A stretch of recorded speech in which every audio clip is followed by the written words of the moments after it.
This is Joy News Desk with me, Mamiesi Nyameche Thompson. Coming up this hour, court reschedules pre-trial date for former Finance Minister Ken Ofori-Atta and 7 others charged in the Strategic Mobilization Limited deal. The court, they gave us a date, but my understanding is that the registry has called us back and said that there have been a few issues, and so they will have to reschedule the date. With more, as the OSP assures criminal elements in the ruling government wouldn't be spared if caught. Investigate anybody in this administration that is accused of corruption that comes to our attention, and we have sufficient evidence to go into it. Also in our lineup, Dr. Mahmoud Balmi and Kennedy Japan dropped marginally in latest poll by Global Info Analytics on who leads the new Patriotic Party in the 2028 elections.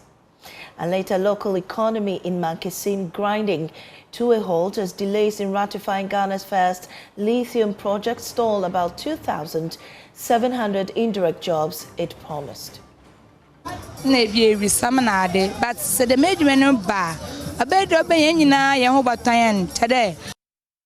With more in our series, Hope on Pause, the Lithium promise.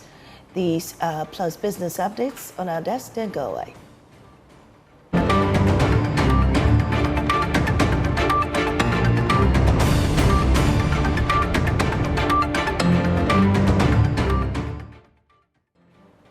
And we start from the office of the Special Prosecutor. The court has rescheduled the pre-trial former Finance Minister Ken Ofori-Atta and 7 others cited in Strategic Mobilization Limited, the SML deal.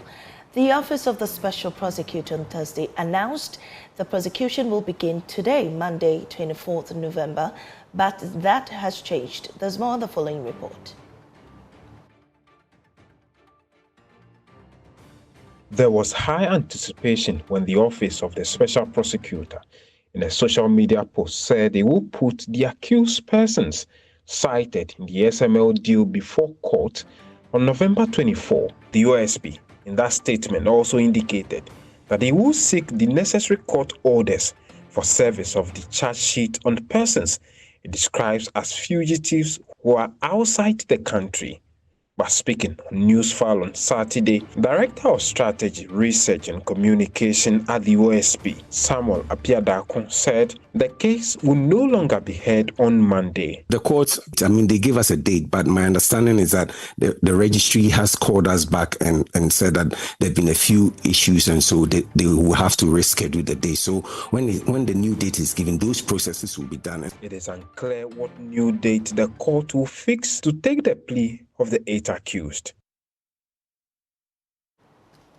Speaking on X Space on Sunday, Director of Research, Strategy and Communications at the Office of the Special Prosecutor, SML Apiadakon, insisted that criminal elements in the ruling government wouldn't be spared if caught. This was his response to a question posed by one of the participants.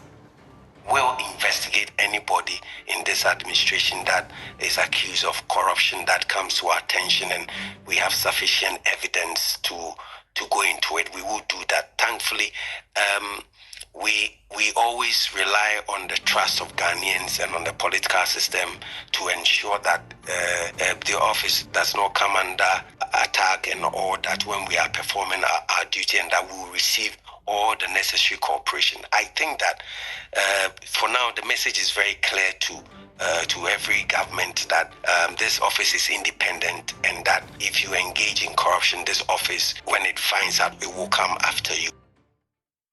Well, Mr. Apiadakon also responded to Martin Pegu's worries that the OSP cannot investigate itself. He stressed that Mr. Ejabing has no involvement in the investigative process or the committee set up to examine the matter, dismissing suggestions of conflict of interest. We are bound by law to do our work. We are to investigate as a primary investigator of corruption and corruption-related offenses in Ghana. As for freedom of speech, everybody has it.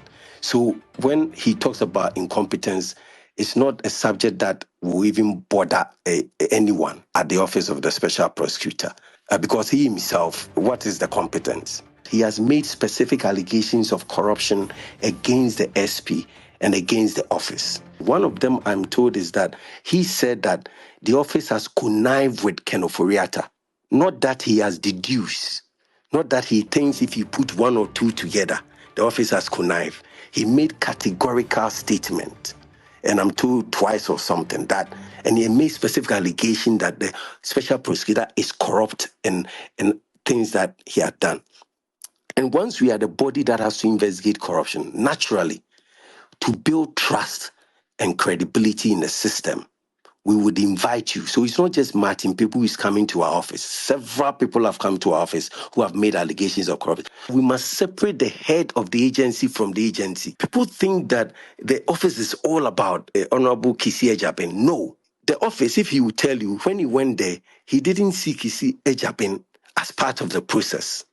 Even the letter inviting him, it was not signed by Kisi Ejapin, nor even the deputy. So there is nothing like Kisi Ejapin involved in this process. It's a special team that has been set up to go into allegations of corruption. And some people have said that it will mean being a judge in your own court. And I'm like, let me give you a typical example. Allegations have been made in the fire service against the head of the fire service. They will go and call immigration to come and look into it. No.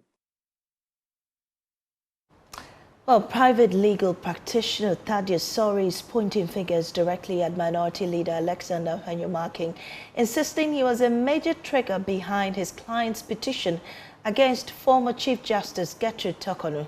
Mr. Sori says the petition detailed how the Futu MP became the only person to secure a full Supreme Court panel in under 2 hours, an outcome he argues no common law court would ordinarily grant under such an application.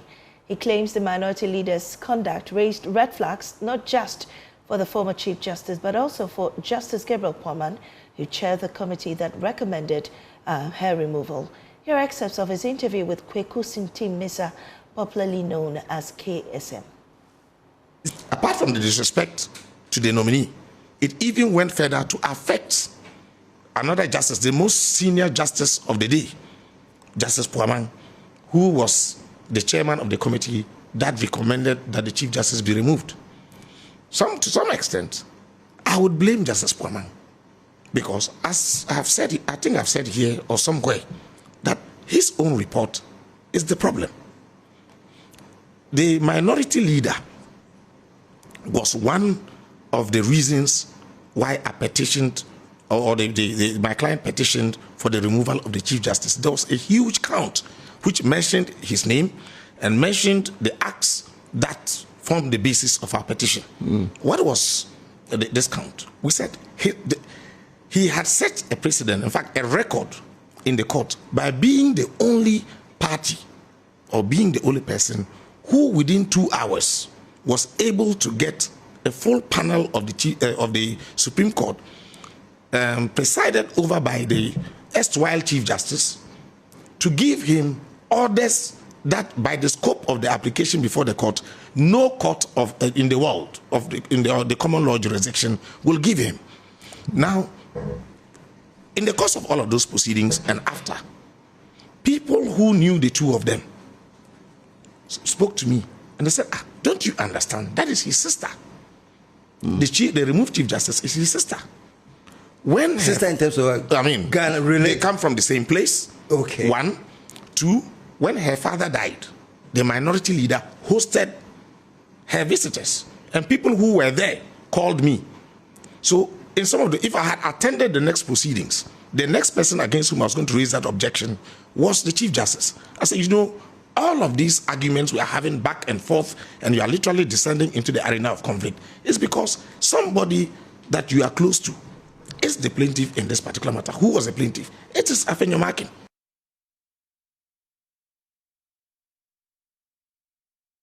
Well, let's head to the northern region, where Tamale Court has ordered for a rerun of the Kpandai parliamentary election.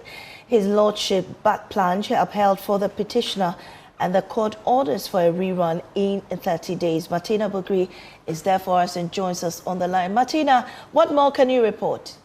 Yes, so the court we just closed from court a while ago. And the Electoral Commission is being asked to rerun the Kpandai parliamentary elections in the next 30 days. Now, the NDC candidate had come to court challenging the results. He said that 41 out of the 152 polling stations were marked with irregularities. But today in court, the judge drew blank and said they should rerun the entire elections in Kpandai. And so as we speak now, the NDC are in the jubilant mood, whilst the NPP say that they are waiting for their counsel first before they can speak to the media. But as we spoke to the NDC lawyer earlier, and he says that they had come seeking the court to intervene because they had declared the elections without the presence of the NDC candidate. He was not even aware that they had moved and relocated to Tamale to declare the results, and so he had participated in the process. So they were in court seeking redress, and today the court has handed over his verdict, and it is to be rerun in the next 30 days.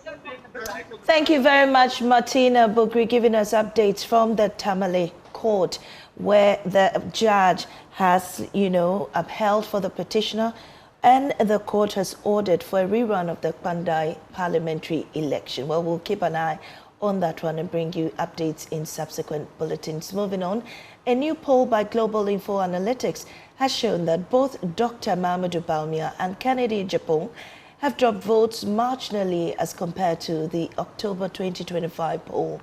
The results, which stem from likely voters' model review, Dr. Bawumia leads with 42.7%, while Kennedy Agyapong has 17.7%, and Dr. Brian Achampong amassing 4.6%. Dr. Yaduchum and Kpandai Agyapong have 0.3% each. Well, let's analyze this with Musa Dankwa, he's the Executive Director, Global Info Analytics, also Professor Ezekiel Norte, Associate Professor, Department of Statistics and Actuarial Science at the University of Ghana. Welcome, gentlemen, to our desk. Well, let's start with you, Musa Dankwa. You've been, doing these analytics, and really the question will be, how did this happen, or what may be the reason for their drop? Right, thank you very much. If you look at the drop that had recorded in the period, you realize that overall about 4% numbers dropped. 1% from Bawumia, 1% from Kennedy, 1% from Kpandai Agyapong, another percent from Dr. Yaduchum. That number went to undecided. So people have moved from committing their vote to candidates to being undecided. That's what we've seen in the poll. Will this make any difference for the two going into the primaries? We still have about 2 months ahead, but it gives you a very good view of what the race look like at the moment. And indeed, if you look at certain data from the report that we submitted, if you look at the current race vis-a-vis 2020 elections that was held by the MPP, there's a lot more happening there than we can see. Among those who in 2023 went for Ken, 5% of them have their vote to Brian. So Ken has lost 5% to Brian. Bawumia, on the other hand, has lost 4% to Brian. Now, when you come to Kennedy, Kennedy has lost 11% of his vote to Bawumia. But Bawumia has lost 6% of his vote to Kennedy. Net effect of plus, I think, 5 for Bawumia. So you could see that even though Ken was supposed to be performing well, it appears he has lost more to Bawumia than Bawumia has lost to him. And this can be understood from this data that we asked them earlier on, whether they share the belief that bringing the candidate again for the second time would enhance the party's chances. Overall, about 59% of delegates believe that if you bring a candidate again for the second time, the party's chances are enhanced, compared to only 14% who disagree. So this is the data that is telling us that the delegates are more amiable to second chance for Bawumia than opposing it. What really, I mean, apart from the reason you've given, what really is Kennedy not doing right? He seemed to have earlier on amassed the likeness of the grassroots. Is he doing something wrong? Look, let's go back to last week. I think when you are on the campaign trail and your campaign is kind of going down well, you will see that reflected in the favorability rating of you by the candidates, by the delegate. If you look at the question we asked them in terms of favorability, Bawumia overall had a net increase of 1% among those who say they see him favorably. Kennedy, on the other hand, had gone down 5% in that period. This is linked to campaign messages. Something is being said on the messages, on the platforms, on the campaign trail that may not going down well with people, and they are responding to it. As to what it is, I can't tell what it is. All right, and this poll is limited to, affiliates of the party, right, and party members. But this is MPP delegates. Right. Thank you. Let me go now to Professor Ezekiel Norte. What really do you make of this latest poll? And if you have any question to pose to Musa Dankwa, you can do so. Yeah, okay.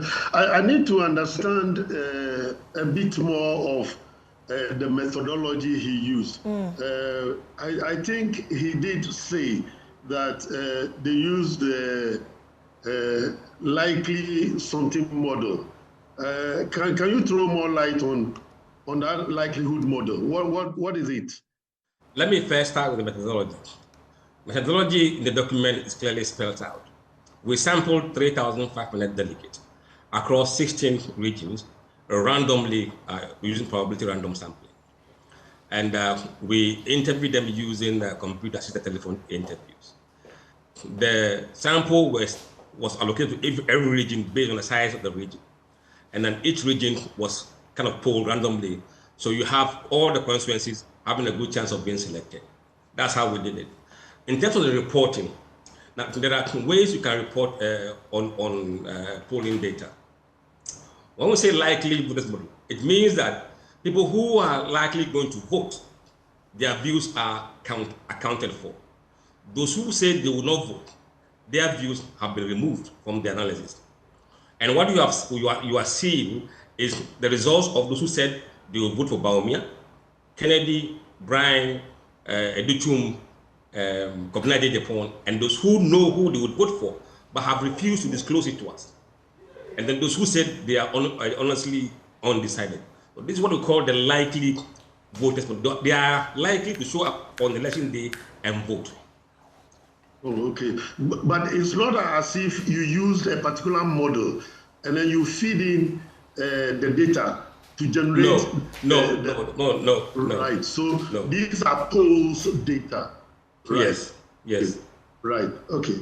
That's fine. One thing I also need clarity on. There was a question you posed.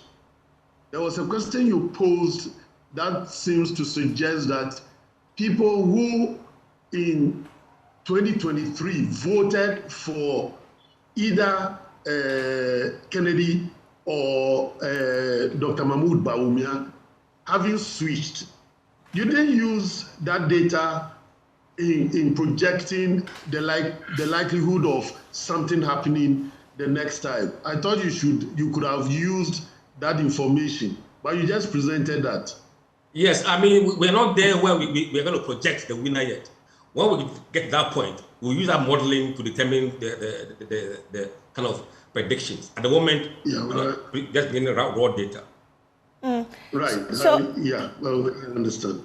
Yeah, so Professor Norte, I mean, with this information you've collected and from where you sit, does this marginal decrease in the support for these two leading candidates make any difference in the run-up to their competition?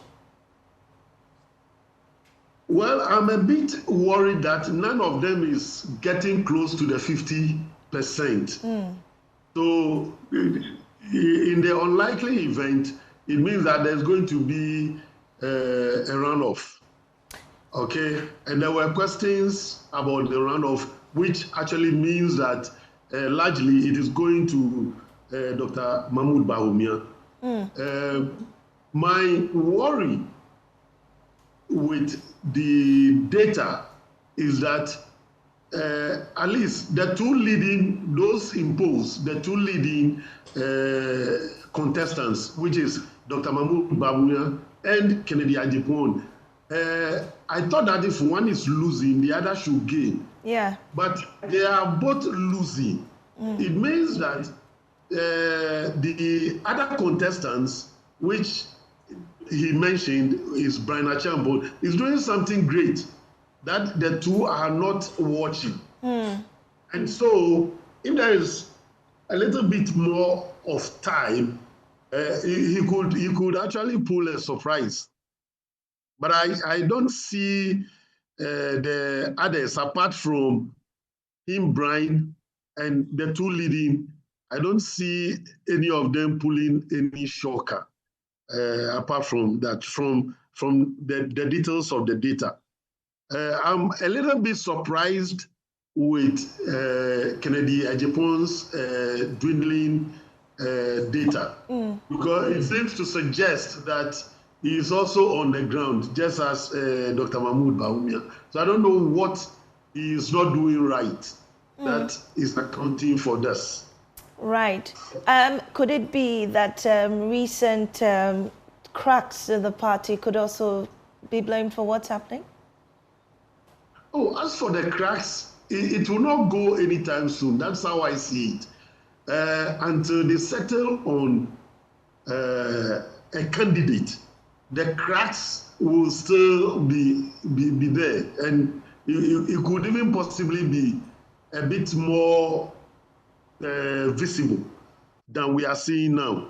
It happens in all parties. It happens once they settle on a candidate. They will make things. Well, there are a few months to that primary. If you're supposed to advise these candidates, what would you tell them to do to make a difference? I mean, you're worried that none of them is hitting that 50% mark. What should they do? Should that be the focus now, so to prevent a runoff? I think it's the message. They need to take the message to their the delegates. They should tell them what they have for them. And what they have for the country in general, so that that could push them. I think what I wouldn't want them to do is hitting themselves, because when they do that, they are actually giving the opposition, which is their main opposition is NDC, they are giving them arsenals to hit at them in the 2028. So they should be a bit careful with what they actually say against each other. And that would be fine. As for the cracks, it will always be there. Right. But I foresee that dwindling when they settle on a candidate. Right. Thank you so much, gentlemen, for your time on our desk, Mr. Danko and also Professor Ezekiel Norte on the latest Info Analytics poll.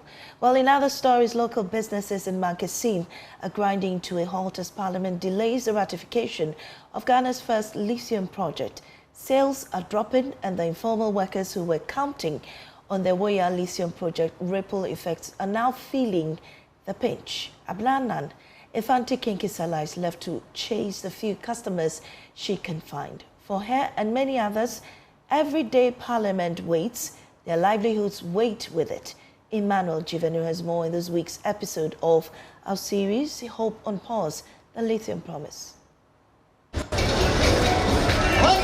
Every day at the Mankasim runabout, Abina Annan runs for survival.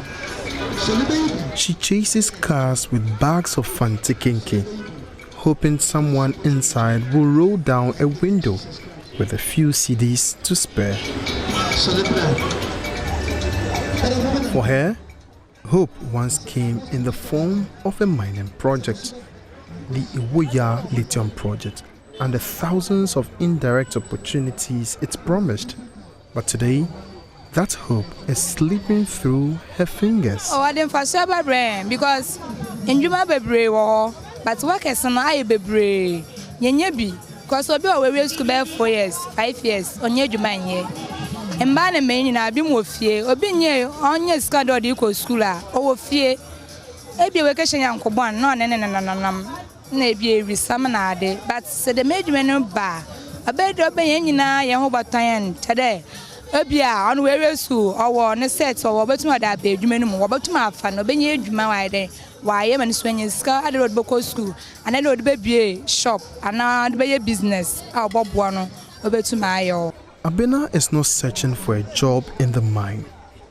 She's searching for everything the mine brings with it: workers, traffic, and demand.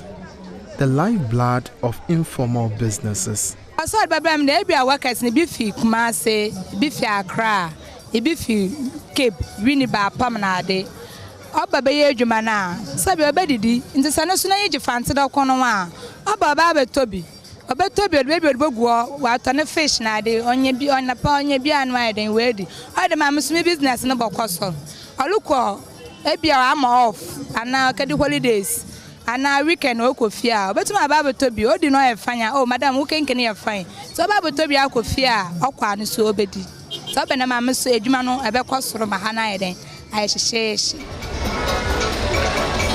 But for 2 years since the lease was signed, Parliament has still not ratified the project. And in communities like Mankasim, the delay is choking the local economy before it even begins. Yes, I'm going. Yes, I'm going. Yes. For drivers like Gideon, when Atlantic Lithium began prospecting, his taxi rarely rested. Engineers, technicians, and local support staff kept him busy. Today, he's been loading for over an hour, and still no one is coming. It was helping the youth and we the drivers as well. So they will come, take us to our place, take us to this place. Sometimes you'll be at the station for about 30 minutes, 1 hour. Just look at right now, I'm loading. Nobody is in. Yeah, so if, let's say, the company is around and their workers are many, you say, take us to our area. Then the youth will be, okay, leaving this place. Rather than traveling to somewhere, get a place to sleep. All the time struggling as if you are a criminal or something like that. Meanwhile, you have family, you have a place to stay, and you'll be suffering somewhere else. Barrow, okay. One of my master, he was employed and even give the car to someone to use it to work because he find out that the work is going to help him. At times, he told the driver that he should park it because the money he is bringing is not enough. So he should park the car, then he'll be working with the lithium people because he's gaining more than the car. Since they quit, he's using his car now. And sometimes he'll be saying they'll be coming back. So he's waiting for them. The Iwoya Lithium project was expected to anchor at least 2,700 indirect jobs: transport, food vendors, accommodation, construction, and commerce. But the delay in parliamentary approval has left those jobs suspended. Few meters away from the Mankasim roundabout, the ripple effect of the Iwoya Lithium project was supposed to start here. In construction yards like Prince Labi's, mining brings people. People build homes, offices, staff quarters. And for a 20-year-old building supply business, that could mean a surge in demand. But the surge never came. Such mining activities, when it does happen, attract other people from around the country and all those to the place where it's being mined, like where the activity is happening. Yes, and those people will be involved in building and yes, they will be involved in building a lot of stuff. Yes, and through their building, they would have to come and buy building materials from this shop or this business. Yes, and so it was going to, I was happy because it was going to boost the sales over here. For a company that trades in building materials, the pause in the Ewoyaa Lithium project has not been a quiet wait. It has been a slow bleed. Workers are underutilized, materials sit unused in warehouses, and the company's cash flow grows tighter each month. The delay of the coming on of the mine is a worry to this business because, as I said earlier, it was going to boost the business with the sales when it comes to the sales part. Yes. So since it hasn't, from what I heard, it hasn't had any parliamentary approval. Yes, it has in a way delayed the boosting of the sales I was expecting.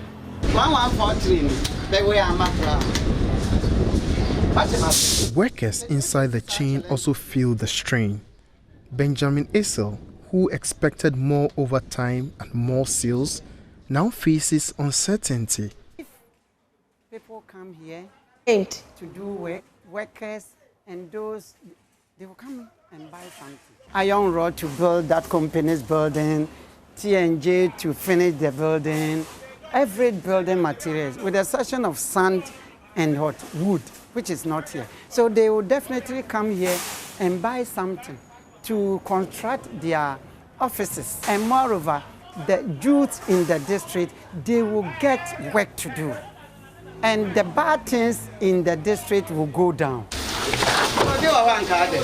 Ebenezer Lawelati, a person with hearing impairment, hoped the lithium project will bring training programs for persons with disabilities, a chance to work and a chance to matter.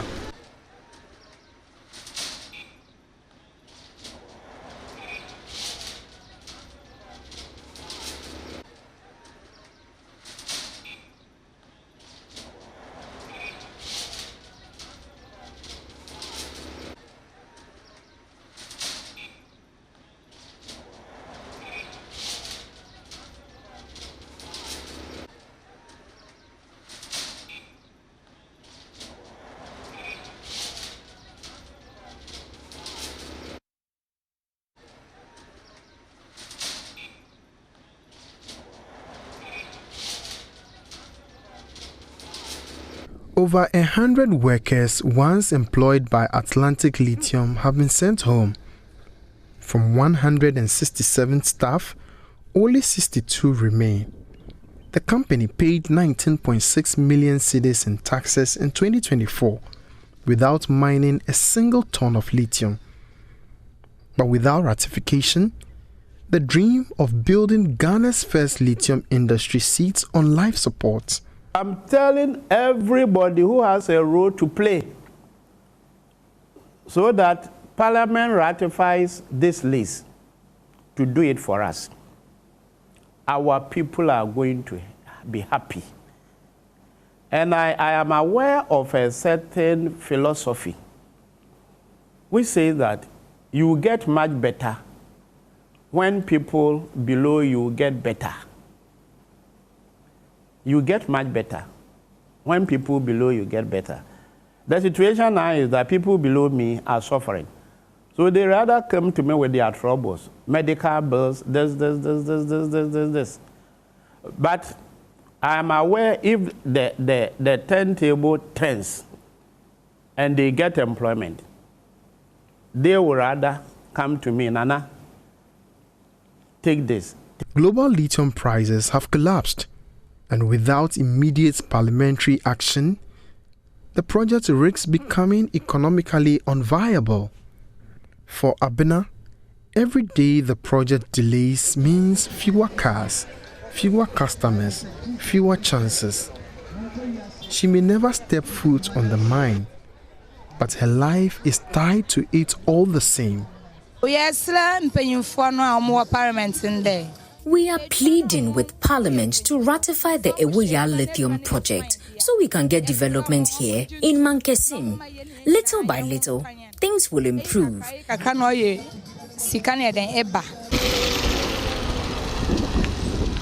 The Ewoyaa Lithium project promised a new economic dawn, a chain of livelihoods stretching from hawkers to taxi drivers to traders and artisans. But until Parliament acts, their hopes will remain on pause. Emmanuel Chivenu, Joy News, Mankesim, Central Region. The Akwemuhini of Impasaso No. 2, Nana Ejay Mensah, is urging President Mahama to intervene as illegal miners ravage the community streams and forest reserves. He says repeated reports to the police and regional security officials have yielded no action, even as excavators continue to operate deep in the Tana Offing Forest Reserve, polluting key water bodies and damaging lands across several towns. Erastus Asare Donko reports. Nana Ejay Mensah says petitions to the Ghana Police Service, Regional Security Liaison Office, and the Minerals Development Fund and the DCE for Ahafuano Southwest have fallen on deaf ears. Joy News has seen petitions written to several entities to intervene, but affected communities are yet to see any form of intervention.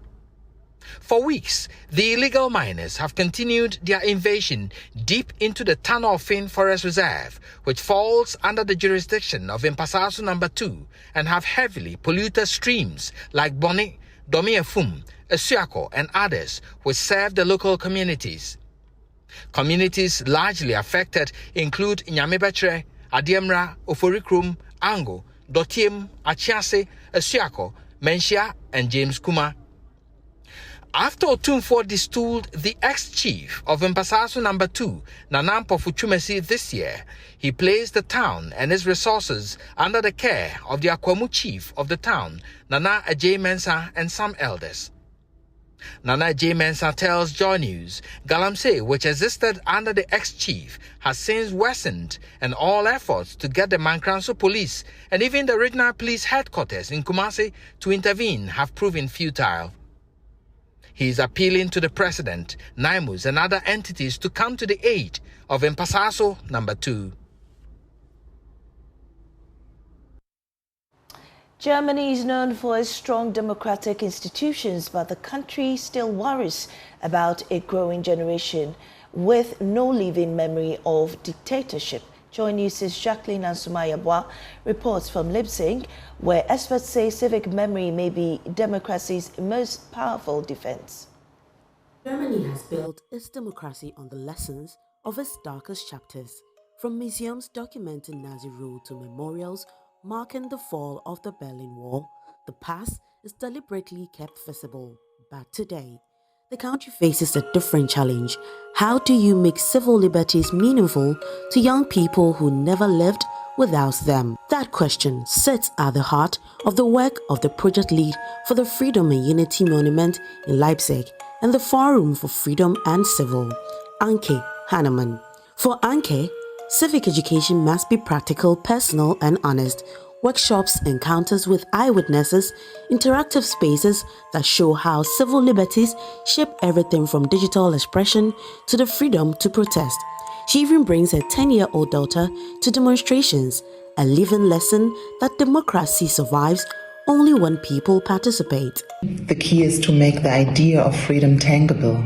Younger generations often know about dictatorship only from textbooks or from history class, but if they are lucky enough to grow up in a democratic country, they don't really know what it might mean to live without the right to speak openly, travel freely, or shape your own future. So that's why I think it is important to connect history with their own everyday experience. And this is what I meant yesterday when I was saying it's not only important to know about history, but to be able to translate it into the future or for the future. So, for example, by showing how civil liberties influence their digital lives, their ability to express themselves. For instance, I have been taking my daughter, who's now 10 years old, to protests and demonstrations all the time because I want to know, or I want her to know, that you can make a difference, that you are allowed to speak up. But education isn't limited to classrooms. Germany's museums and memorials are designed as emotional anchors, places where history becomes tangible.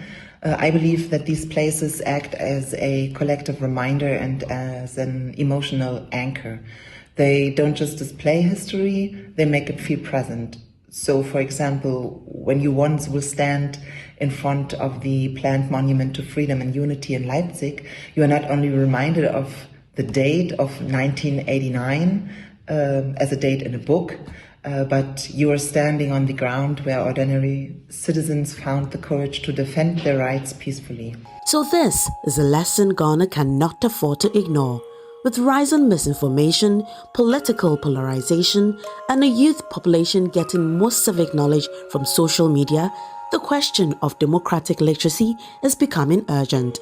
If Germany with its heavy historical reminders fear complacency, then young democracies like ours must pay even closer attention to how we teach freedom, accountability, and the cost of losing them. Reporting from Leipzig, I'm Jacqueline Ansama Yeboah.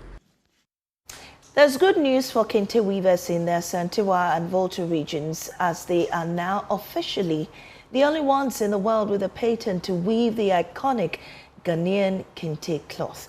This was confirmed by the Director General of the World Intellectual Property Organization, Darren Tang, on a recent state visit to Ghana. He spoke to Joy SMS host Kojo Yang Singh about the landmark achievement for Ghanaian intellectual property rights. Another area is in your traditional handicraft, like kente. We work very hard with the kente cloth producers in Ashanti and Volta to register kente as a protected IP.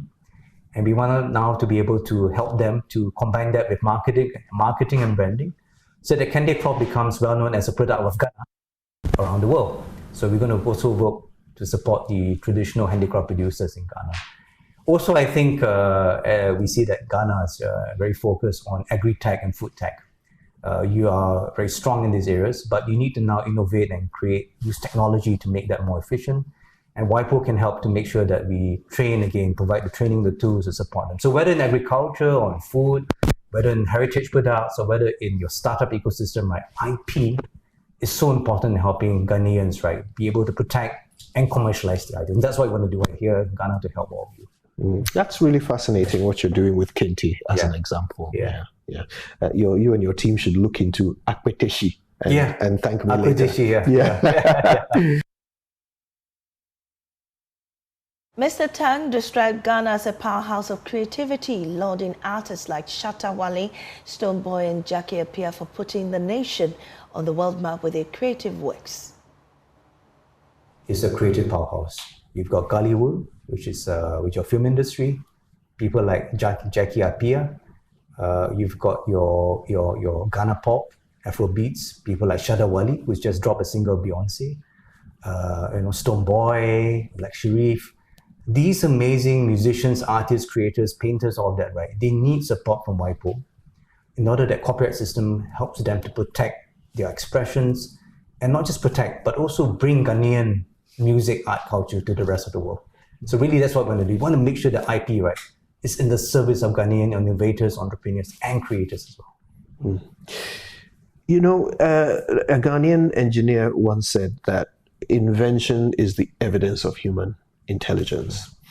And of course, now that there's artificial intelligence, we start to have a debate, don't we, about who owns what and how to protect people's ideas in the face of this flurry of mechanically induced creativity. How does WIPO navigate this new and choppy waters? Kujo, I have to confess to you that my views on this are a bit biased, because I used to be a professional jazz musician when I was in law school. Right. And so my father said, just finish law school, don't go and flirt with music, don't make your passion your profession. But music remains very close to my heart. And I know how tough is it to be a musician. And for me, when I look at what AI is able to create, I look at it as a tool. And I think AI should be here to support, enable, empower the human creator, and not destroy, undermine, and replace the human creators.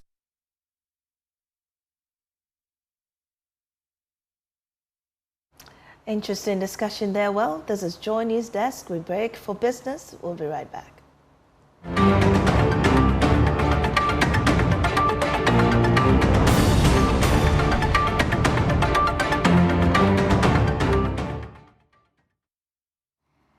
Welcome back, and you're still watching Joy News Desk as it's time for business. I am Michelle Lujakun.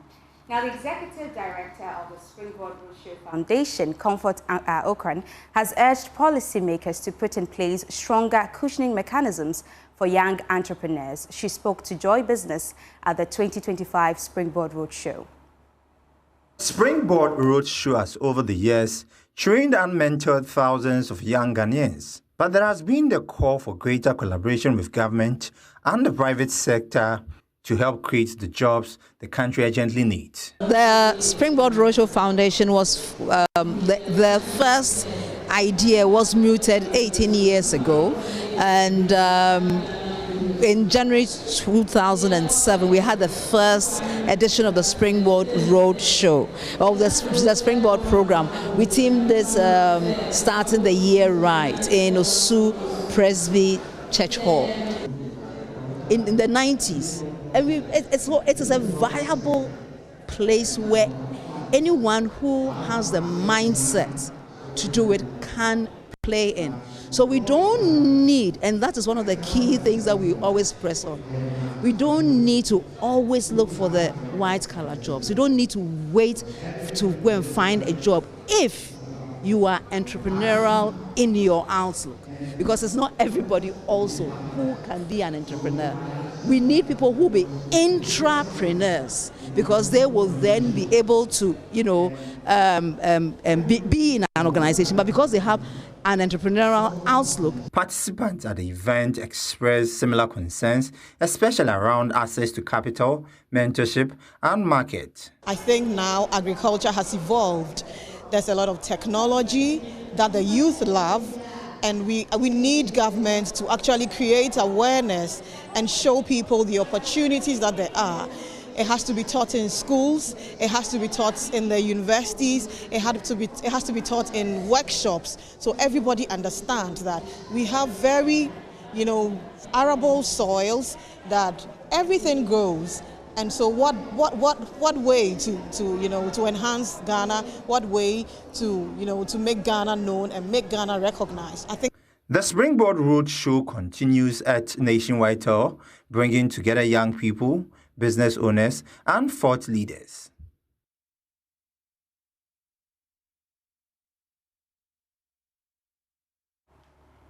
Now, coordinator of capacity building at UNIDO, David Dako, has disclosed that safeguarding efforts to promote local agriculture, particularly rice production, will help boost the stability of the city, create jobs, and ultimately reduce importation.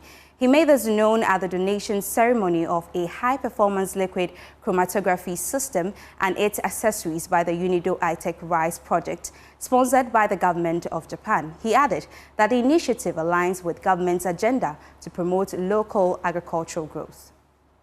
Important that after producing the rice, we maintain the quality and make sure that if the quality is high and the standards are maintained, then Ghanaians will be able to prefer Ghana rice. About 50% that we are producing locally will be moving bit by bit higher, then we'll be reducing our importation. And we use a lot of foreign exchange to import rice. And if you are importing rice and you are using a lot of foreign exchange, your city cannot be strong. And if your city is not strong, it has ripple effect on the economy. You see inflation here and there and other ripple effect on the Ghanaians. So when we're able to do that, one, we will help ourselves, our Ghanaians, to stabilize our currency. Two, the value chain artists will be able to increase their income level, they will reduce their level of poverty. And three, we create jobs. So this is very, very important. So all that we are doing is feeding into the national agenda to make sure that we're able to consume Ghana rice and reduce our importation to the barest minimum.